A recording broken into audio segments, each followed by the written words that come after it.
Before we get started here, go ahead and give this video a quick thumbs up and hit that subscribe button if you already haven't done so. The support is very much appreciated.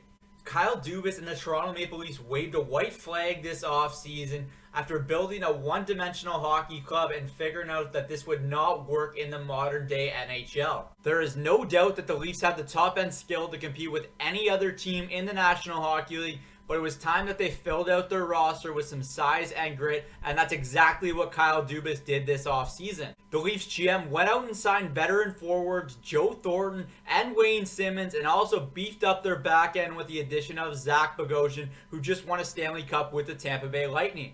Now, I'll address the other moves the Leafs made this offseason later in the video, but I wanted to start here because it was very clear that after another early playoff exit by the Toronto Maple Leafs that there needed to be changes to the way this team was built. It was very clear from an outside perspective that this Leafs team lacked accountability, and this is exactly what Joe Thornton and Wayne Simmonds will bring to the table. They will absolutely hold the Leafs forward core accountable on the ice and bring some good leadership to this dressing room that was clearly lacking in the past season. Like I mentioned with Thornton and Simmonds up front, Bogosian will do those exact same things for this Leafs back end that was clearly too easy to play against for the opposition. In order for the Leafs to take that much needed next step, these type of moves were exactly the ones that Kyle Dubas needed to make this offseason, so kudos to him for doing that. The Leafs weren't done there either. They went out and made their arguably most impactful move this offseason, signing defenseman TJ Brodie to a 4-year deal worth $20 million. In TJ Brodie, the Leafs are getting the best defensive partner they've ever had for Morgan Rielly, and this should improve the game of Rielly,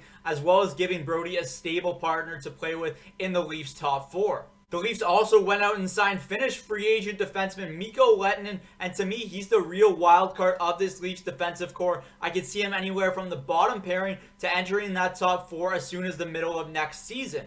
I already touched on the Kasperi-Kapanen trade in another video, so you know how big of a fan of that deal I already was.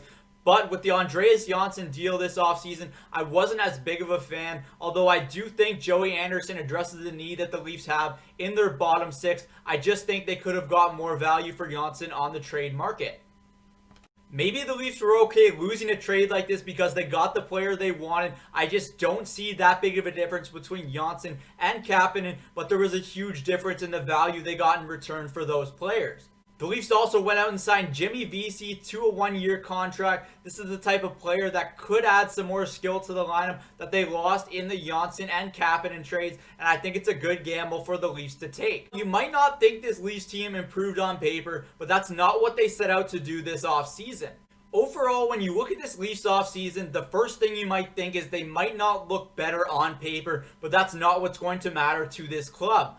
When you look at the additions they made, they wanted to improve when they get to the postseason, and that's exactly what this Leafs team did this offseason. Therefore, I will be giving Kyle Dubas a B+ for the Leafs offseason. Overall, I like the moves they made, and I think this Leafs team will be much improved come playoff time. That's it for me today from Cook's Corner. If you didn't already, go ahead and give this video a thumbs up. Comment below what you thought of the Leafs offseason so far and where you think they stand heading into next season. I'm Zach Cook. We'll see you later.